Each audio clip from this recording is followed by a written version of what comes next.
to the episode 2 for B&B Property Services podcast. Today's episode, we are talking about planning permission on grade 2 listed buildings. Danny boy. How are we doing? You right? Good to see you back, my friend. And you?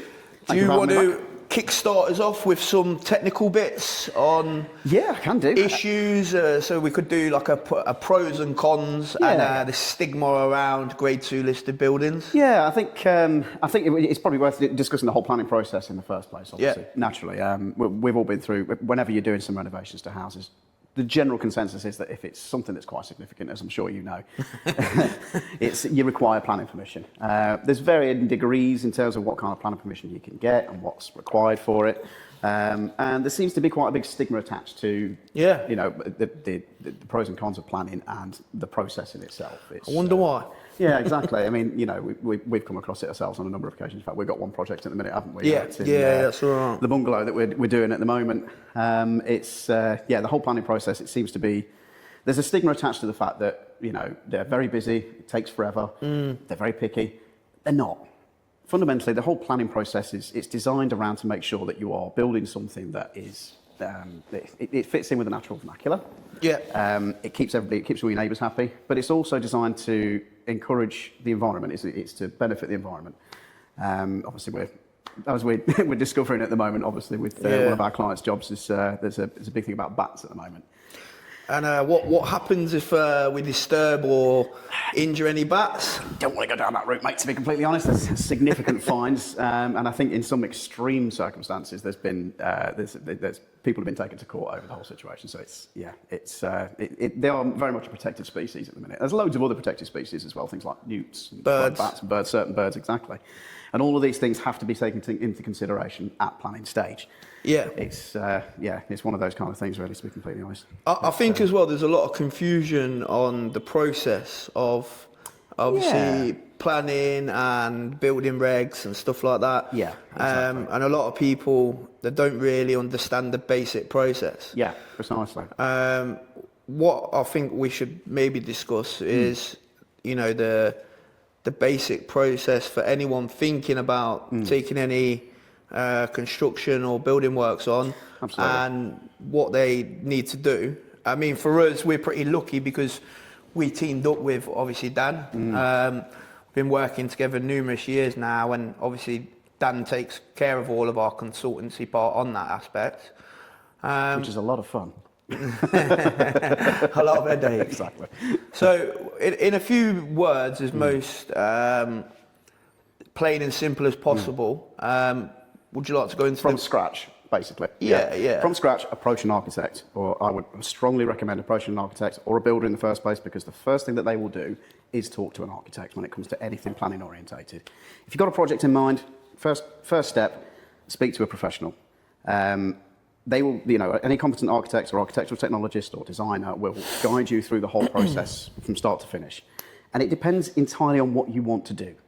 Worst case scenario, you're looking at obtaining planning permission in the first place. So contact your designer, speak to them about exactly what you want to do, go through the concepts and create a concept design. That way you can negotiate with your architects exactly what it is that you want out of the space. Then move from there, you finalise the drawings, and they get sent off for planning permission. Now, this is where it varies in terms of timescales, depending on the complexity of the project. So you submit it for planning, and you usually wait 8 weeks. It usually ends up being a bit more than that, depending on whether there's any complications that are involved, like we mentioned, bats in particular. We wait 8 weeks for the planning process. Now, this means that once you get approval from a planning perspective. You still need building controls approval. Now, the way that I work, as Andy knows, is that I don't create building regs drawings until we've got planning permission. We don't know what we're building. We don't know what we're allowed to build until we get that ticket from the local authority. I still think there's a bit of confusion there as well, though, because from our clients, once you've submitted the drawings for planning and can the builder price this now? Kind of. Yeah, that is a big thing, isn't it? Yeah, absolutely. But we still need a set of working drawings as such, don't we? Yeah. And also I think there's a lot of confusion as well, where certain builders or contractors have said, oh no, you don't need that. Yeah, that happens. Later on down the line, there's the neighbours notice that, you know, and next thing you know, you've got a demolition order.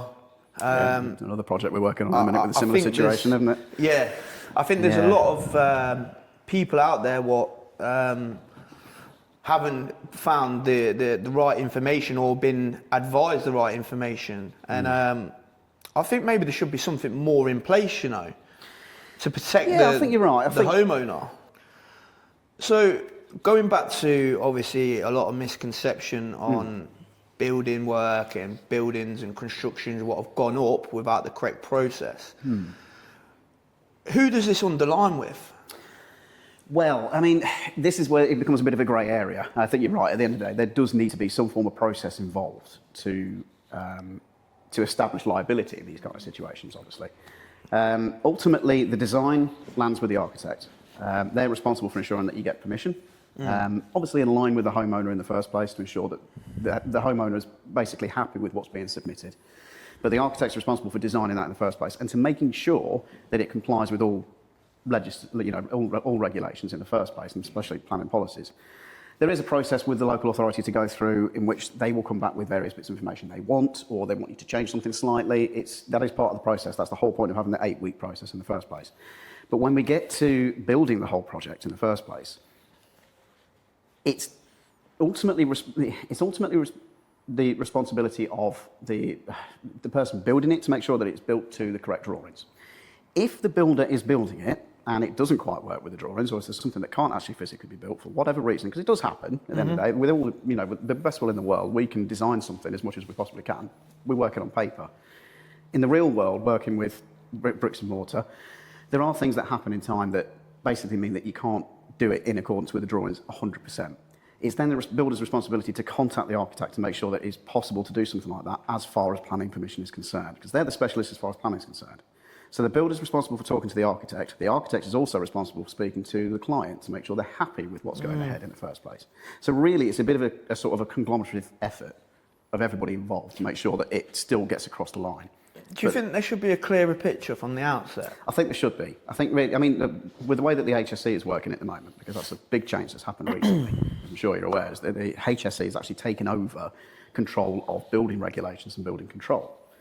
And their processes are changing the way that who takes responsibility for what.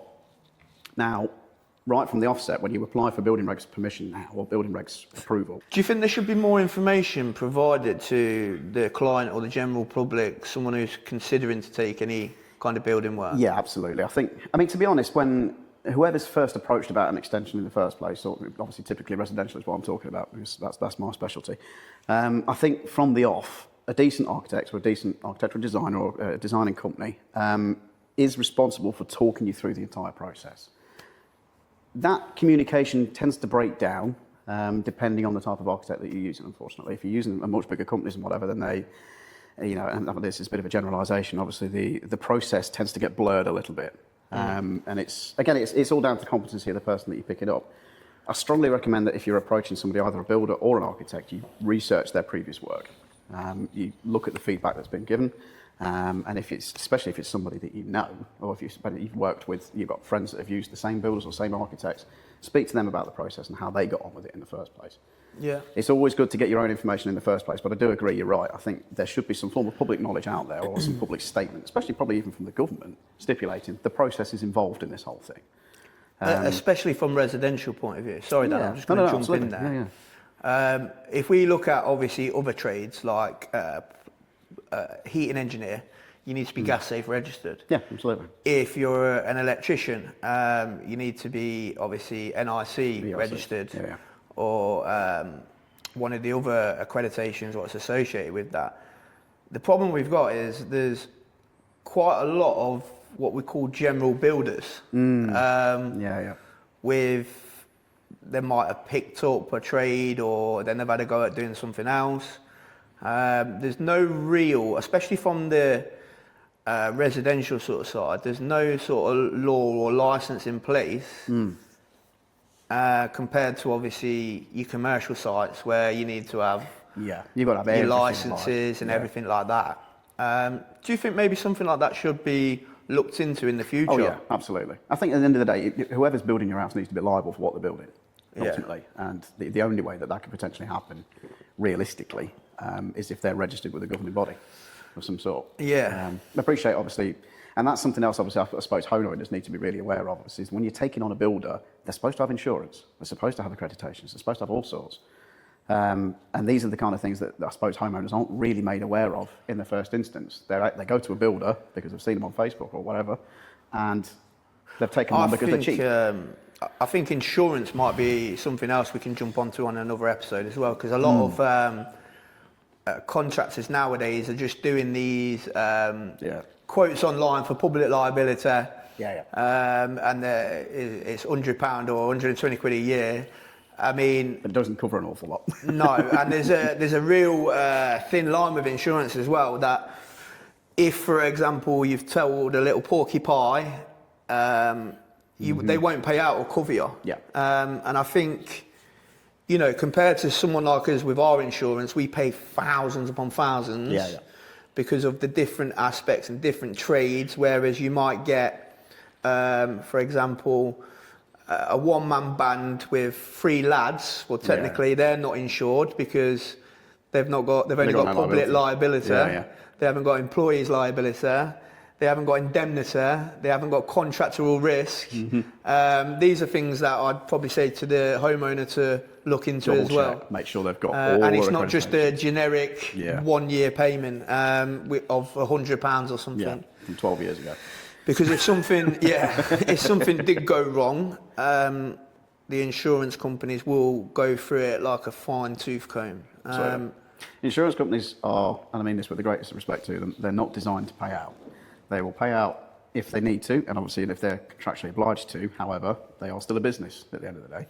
They are responsible for looking for. They're the only company out there that have loss adjusters. And their job is deliberately designed to find things so that they don't have to pay out. You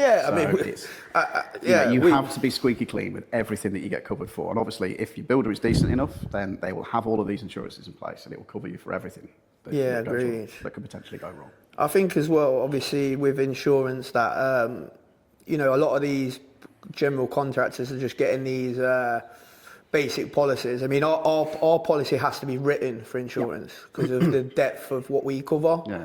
But again, I think that'll be on for maybe another episode or Insurance is another side of things, but crucially, it's a process that, as a homeowner, you probably wouldn't necessarily be aware of that. If you've got absolutely no knowledge of the trade whatsoever, these kind of things don't get checked, and that's how we end up with situations where, people end up spending thousands and thousands of pounds. Life savings. Yeah, basically, and it's gone. Talking about obviously. Things gone wrong. We've got a project we're working together on at the moment. Obviously, I'm not going to name names for legal reasons. But a client of ours, before we had done any work together, had a building company come in, which unfortunately has gone under now. Built a loft conversion on the property, which was not to the spec of the drawings. No, not even slightly. So now we've been tasked with obviously fighting the case. If you want to tell us we're trying to do a little bit about that, Dan. Yeah, we're trying to do regularisation work at the moment. I think it's probably the best way of putting it. I think initially it all actually started with I don't want to blow my own trumpets here, and I don't like bad-mouthing other architects, but the architects that designed it in the first place didn't particularly design it to be the easiest thing to live with. The loft conversion height, the ceiling height, was only 1.9 metres. Which most, the standard height that we would normally design a ceiling height to would be around 2.4 metres. Correct. Coupled with the fact that obviously the design incorporated Juliet balcony doors. Now, standard door heights are all 2.1 metres. So we were talking, we're going to have to end up with custom doors and all sorts. And none of this was made aware to the client in the first place. Admittedly, and this is where the grey area starts, this is what we were talking about earlier, the responsibility of the client was to look at the drawings and approve them. So that happened, but I don't think they were fully made aware of exactly what they were letting themselves in for. Sorry, let me jump in there. Obviously, again, we've gone back to the scenario where the client should have had kind of more involvement as such, as you said. Yeah. But a lot of people nowadays, they haven't got that knowledge, right? This is the thing. The architect was expecting the client to have that technical knowledge in the first place to understand how high 1.9 metres was. Now, anybody that hasn't got any knowledge of the industry, which I mean with great respect, that our client probably didn't, they're not going to know what that means. That's just a number as far as most folk are concerned. So really, it shouldn't be the responsibility of the client. It should have been the responsibility. They're putting their trust in that architect, right? They should have put, and rightly so, because at the end of the day, anybody worth their salt, any architect worth their salt, would realise that 1.9 metres is not a good enough height for a ceiling. And as a result, I think it read down the road that the builder saw that, and because he wasn't actually a proper builder, which is obviously something we were talking about, he was actually, I think he was contracted as a plumber initially, and he said, yeah, I'll give that a go. He did it, but to be fair to him, he's done a decent job, but unfortunately, because he hasn't followed the appropriate processes, and the fact that it is a very planning-sensitive area, I mean, this is quite upmarket area of Leicester, and with the fact that it was a ridge height alteration, that's something else as far as planning is concerned, and again, something else that most people probably aren't aware of. Changing ridge heights on a drawing or on a house is a real big sticking point for planners. You need to be very careful when it comes to ridge heights, because that's one of their main aesthetics that they don't like changing. And this happened, naturally. So obviously, the builder took it upon himself to make sure that the space was a lot more livable, increased the ridge height himself, not discussing it with the client, completed the project, said, handed the keys back over, here you go, off you go, you've got a lovely house, well done. It turned out that the planning officer had noted that this increase in ridge height had happened, and they hadn't applied for permission for that. And as a result, enforcement was put on the place. Enforcement is a horrible thing, naturally. I'm sure you can imagine. It's designed to be something that is basically make you stand up and realise you've done something wrong. So the letters that come through from the council about enforcement, they insist that you knock it down or you regularise it one way or another. Could be really scary to look at. It can be really scary to look at, especially, again, if you've got no knowledge of the industry anyway. To get a letter like that from the council saying you must knock your extension down after you've spent thousands upon thousands of pounds doing it in the first place and trusting the people that were building it in the first place to do it correctly, that can be a horrible thing, naturally. Do you, let me just jump in there a minute, Dan. So on this particular project, it would have gone through the building regulations. Building regulations is something different. However, do you think they maybe should have picked something like that up? They probably did. And that's why the builder built it to 2.4 in the first place internally. They probably picked up the fact that, hang on a minute, you've only got a small 1.9 metre ceiling. The interesting thing, and this is a bit more of a deep dive into the technical aspects of building regs. There is no minimum height on a second storey as to how high your roof has got to be. Right. There is over stairs. If you've got a slanted roof over a staircase, I think the central point of it has got to be at least 1.9 metres, so that you've got headroom. Normal headroom over normal sets of stairs is 2 metres. But if you've got a sloped ceiling, the majority of it's got to be 1.9. That is the only limiting factor as to how high your roof has got to be. So realistically, even as far as building regs are concerned, it wouldn't have made a difference if they built it to 1.9 metres. Right. It still complied. So yeah, I think realistically in that situation, that's fairly unique to this situation, but there are little regulations like that probably do need to be improved upon. And they should be picked up at building reg stage. It should have been picked up at planning stage. Yeah, I agree. And I think before a brick was laid, essentially. No, I agree. And I think sometimes people, these bigger associations, they're quite easy to pass the blame on to someone else. Oh, of course. To take the heat off them. But over years, I've seen a lot of examples where building control have passed certain stages. And then it might the project forgot to get signed off and something's been flagged. Yeah. But why didn't it get flagged up by the professional who's attended in the first place? That's their duty, right? It is. Well, yeah, absolutely. I mean, building control, that's the whole purpose behind building control. They're doing their inspections at the end of the day. I feel that and again, this is a bit of a generalisation, so I do apologise if this offends any building control officers out there. However, building control officers have particular hot topics that they focus on, whether it's because of a previous project where something was raised and they thought, that's fresh in their mind, so that regulation I'm going to focus on the next project. And that's what they tend to prioritise. Which is wrong. It is wrong, but they are right to at least pick it up. It's just that surely they should be treating every regulation with the same kind of focus. Agreed, yeah. There is a book out there. I mean, the beauty of building regulations is it's in black and white what you've got to do. There are, like I say previously, there are a couple of sort of grey areas which could be probably nailed down a little bit, but obviously as time goes on, these things will be picked up. Especially now, again, unique situation to the client that we're talking about at the moment. They've done a loft conversion. The planning laws have lapsed for loft conversions. It's become a lot easier to do to get permission now to do loft conversions. However, the building reg side of things hasn't really accommodated for the fact that this 1.9 metre headroom is a minimum requirement at the very least. And so obviously more and more people are now building loft conversions are probably going to come across the situation at building reg stage. So I would imagine before much longer, the building regs will be amended to accommodate that change. And it's an ever-growing learning process because, as I'm sure you know, obviously, throughout years of developing houses and developing whatever, there are lots of weird and wonderful ways of using new materials and this, that and the other to develop the extension that you want. Yeah, the building regs does have to adapt to accommodate all of this change as well. So it is, as much as it is a nailed-in, this is what you've got to do kind of situation, it's still an evolving process due to the nature of the business. Which, at the end of the day, the client can be left in a mess if they've not gone through the correct channels or been advised wrong. And as we're finding with this client at the moment, bless him, he's received enforcement and he's got no idea. The original architects have backed off. They've basically not accepting responsibility for changing anything. To their credit, they did try to regularise the drawings in the first place. They tried to resubmit retrospectively a new application. That didn't go through. The council still weren't happy with it, and as a result, they basically said they gave up and said, "Right, we can't do any more than that." To which he appointed another architect to try and do a similar thing, and they were unsuccessful as well. However, although we haven't actually solved the situation now, we are further ahead now in the whole process than any of the other architects have been. I mean, we're now at the stage where they're accepting the application that we're proposing. It's a joint effort with the neighbour as well because we're regularising the next door's ridge height as well. So it's good news at the moment. They've given us a tight deadline. Obviously, it's a bit of a bone of contention with the council, this project at the moment. So they've given us a very short window in order to provide all of the information that they require. But we're there. We've submitted everything. It's now in their hands. So it's fingers crossed time at the moment.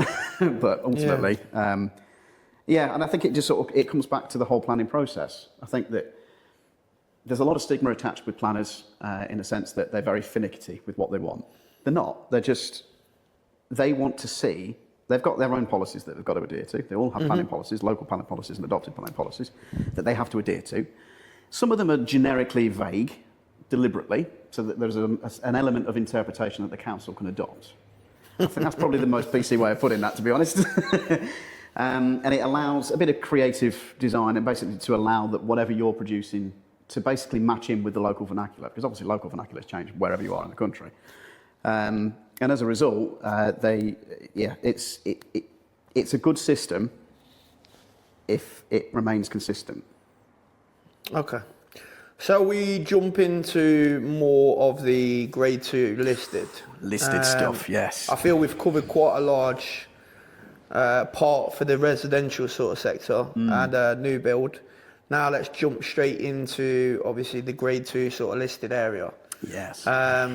Which can be really fun. So we're going to jump straight into a project we're working on at the minute in Neston. This is a grade 2 listed. There's going to be some shorter clips going out for that one as well. But touch wood, everything seems to be running nicely at the moment. We have had a couple of complications on there, but they've been dealt with pretty quickly. Are they complications in terms of the listing itself, or is it actually more of a technical situation? It was more of a technical. Yeah. So with that particular building, we've had to locate and source materials of the stonework locally. Yeah, that's where it gets clever. Yeah, we had to change, the temporary works designer had to change the drawings of the propping system. But now the propping system's fully engaged. The lads are starting to take it down, all the damage facing stonework, all the structural parts are replaced. We've got a BM Steel in Cheshire. They're making up some SHS lintels to go in. Okay. Yeah, like I say, to be fair, I'm going to keep it pretty sweet about that one. You don't want to say too much. I don't want to jinx it. So far, so good. Yeah, like I say, we've started the actual remedials now, so that's in place. But But yeah, touch wood, it carries It's going on all right. moving smoothly. Yeah. I think that's the crux of the matter, really. Again, there's a lot of stigma attached with listed buildings. When people are purchasing, again, with residential side of things, if people are purchasing residential properties that are listed, it can be something that puts people off. And I've got to be honest, I mean, I live in a listed property myself. I wasn't told that it was listed. Really? Yeah, there was nothing in the advert that stated it was a listed building. So when we bought the house and we turned up and obviously we got the deeds for it, it was like, oh, it's listed then. Ah, great. Now, I thought legally you had to be... Yeah, thank you very much. Yeah, exactly. But obviously being in the profession that I'm in, it's not that much of an issue for me. No, and but to someone else, that might have been a big fucking problem, right? Exactly, yeah. You're talking to an architect. Yeah, basically, because I've lived in it, it can put a lot of people off because when you do want to do work, if you're looking at a property to buy it as a potential, if you want to do work to the house in the first place, knowing that it's listed in the first place, that is enough to put a lot of people off. Because do you think it is possibly because of people just chatting a load of bollocks on socials? Like, I think there's a lot of hype. Yeah, absolutely. I mean, I've gone through the process of applying for planning permission for an extension on my house. Been successful, and it wasn't as lengthier experience as most people would probably expect it to be. There is more information that's needed, and you don't have the same permitted development rights as you would do for any other project. Unfortunately, if it's a listed building, or even if you're in a conservation area and your building's not listed, you still have to basically apply for planning permission to do any type of extension work. You do lose all permitted development rights in that sense. So as long as you're going in with that knowledge in the first place, you are sensitive to what the listing lists. I mean, the whole point of a listed building, obviously, when this is obviously for people that aren't in the industry, you are registered, but basically somebody has looked at your house and has realised that actually it's got some form of English heritage significance, and as a result, it ends up on a list with English heritage, and there are certain details about your house that are part of that listing. Excuse me. And as long as you retain those details, or whatever you're proposing to do replicates those details, and you're sympathetic to everything that's, to the surroundings, as you would do with any planning permission anyway, normally the process is as easy as it is to get planning permission for it. It's just being that extra little bit sensitive to details. It's that word, isn't it? Yeah. What people, I mean... It is a common misconception that because your building's listed, you can't do anything to it. The funny thing is, so you can. I'm going to jump straight in there now. Yeah. I find this absolutely, it blows my mind. You've got different groups on Facebook with, it could be building, whatever, and people commenting on people's work, because they might have put a post up, I've just finished this, and then you got about 20 bell ends at the bottom. Oh, that looks shit, this ain't done right, blah, blah, blah. And you click, Facebook architects. You click on the profile and he works out Vauxhall or something. Yeah, exactly. Like, well, how the fuck can you comment on that, bro? Yeah. Oh, you're not even a tiler, or you're not even a... You've got nothing to do with the industry at all. Yeah, it's just so how the somebody's fuck perception. do you know? The thing is, architecture, as we all can agree, it's entirely personal. And that's the beauty of it. Obviously, there's the planning regulations, the building regulations that you have to constrain to, but good architecture accommodates all of that and still creates something unique that is entirely personal to the person that's building it. That's and that's the beauty behind the process. So you're not going to please everybody. You've hit the nail on the head there. Like, it's unique, it's catered for the client, right? That's the whole point. I'm going to jump in here now with something totally off the record, but I don't know about obviously kitchen designers and when someone goes in for a new kitchen and they've gone in and they've been sold them the fucking dream. This is how the kitchen looks. It looks absolutely beautiful. Beautiful. Pictures look great. And then when the kitchen fitter comes in and he's fitting all like the new utilities and that, fucking water surfaces is down there, mate. Yeah. Yeah. Where's the drainage? Yeah, exactly. Do you know what I mean? They don't take any of that into consideration, and I think perhaps a good kitchen designer should. Yes. And that's the thing. At the end of the day, the good kitchen designer should be able to pick up where all your services are in the first place and design it around I agree. Yeah. And I think that goes back to architects as well. I've seen some drawings and I just think, you've done this because it suits you, not the client. Absolutely. And then after speaking with the client, they couldn't have really cared whereabouts the finish was as such, or, and I'm just thinking, it's just creating more work rather than talking to the client, listening to what they want to achieve. They've just thought, fuck it, we'll do it like this. And then it looks good, so the client's gone for it. Yeah, okay, fair enough then. Instead of actually realising the complexity of actually, and I think again you've hit the nail on the head there. And I don't want to badmouth architects in any way, shape or form, but I think that is the biggest difference between architects and architectural technologists. A technologist is primarily focused on how it's built and how it's achievable. They're less focused on aesthetics. So when you come into doing an extension of a house, for example, you've got very basic architectural requirements in terms of its aesthetics. It's got to look visually the same as what you're attaching it to, unless obviously the client wants something a bit more special. So realistically, for a normal standard extension, your best bet is to go to an architectural technologist, because they'll figure out how it's supposed to be built rather than just how it looks. An architect is very concept orientated. They're designed to make it. The architects will design something to fit into space and fit into aesthetics and make it look beautiful, but at a cost when it comes to building it. Because the aesthetics obviously is one thing, but trying to, it would cost an absolute fortune to get what they want. I think some people don't realise the full pricing on what's involved. Yeah.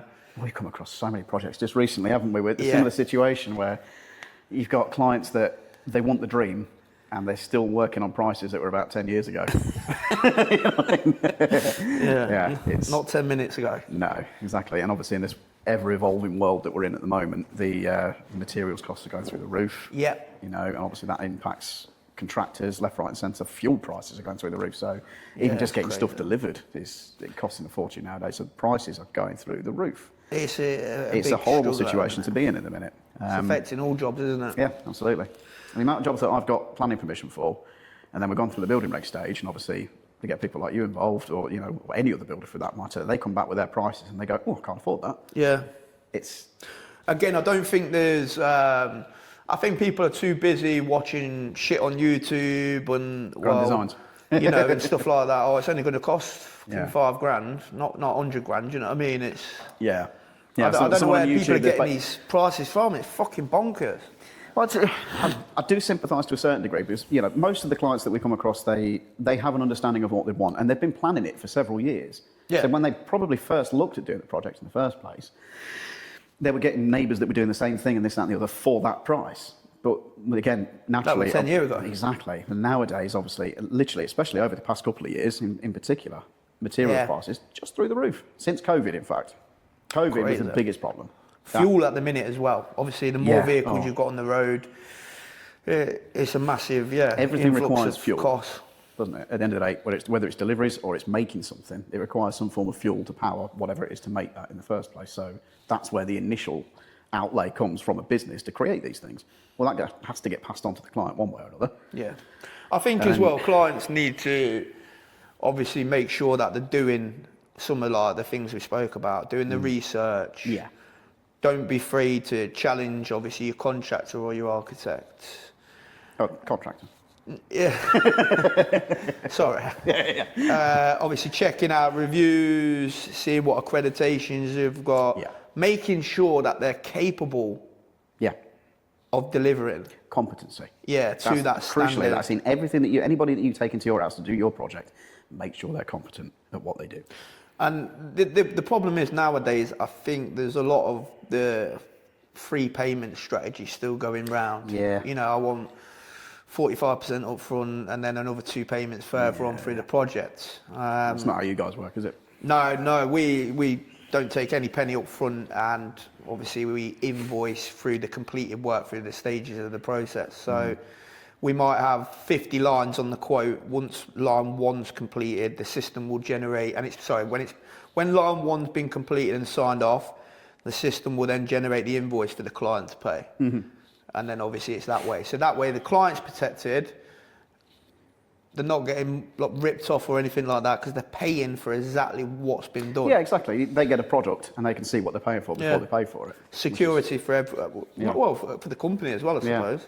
Right, let's jump in with getting the process for listed building. Yes. Again, a lot of stigma attached to the whole situation, because listed building means you can't do anything. It's not true.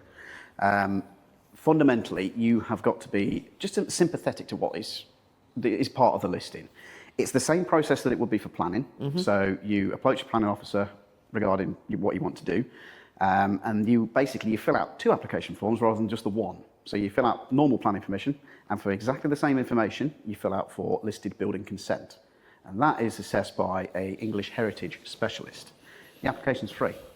It's not like, basically, as soon as you're going for planning permission, that's the only thing that you're paying for. Your listed building consent is a free application. You don't have to pay separately for that application as well. It's all in one. And again, architects worth their salt. They will be aware of the fact of what's been part of the listing in the first place. So anything that they design should be in accordance with part of the listing. And as long as you're sympathetic to all of that work, usually they're on board with what you want to do. They're not, planners are not these people that just want to stop you from doing everything, especially English heritage. They don't want to stop you from doing it. They just want to preserve the heritage of that area. Okay. That's all it's for. And as long as you're sympathetic to that, 9 times out of 10 you can get it. So yeah, essentially, same as your planning permission, listed building consent, same time frames. You send them all off at the same time, and you'll end up probably, usually, with my house in particular, there was just one planning officer that was also an English heritage specialist. Sometimes you'll end up with a specialist that's separate to the planning officer, but they work within the same department, so they should be talking to each other. Should be. Should be.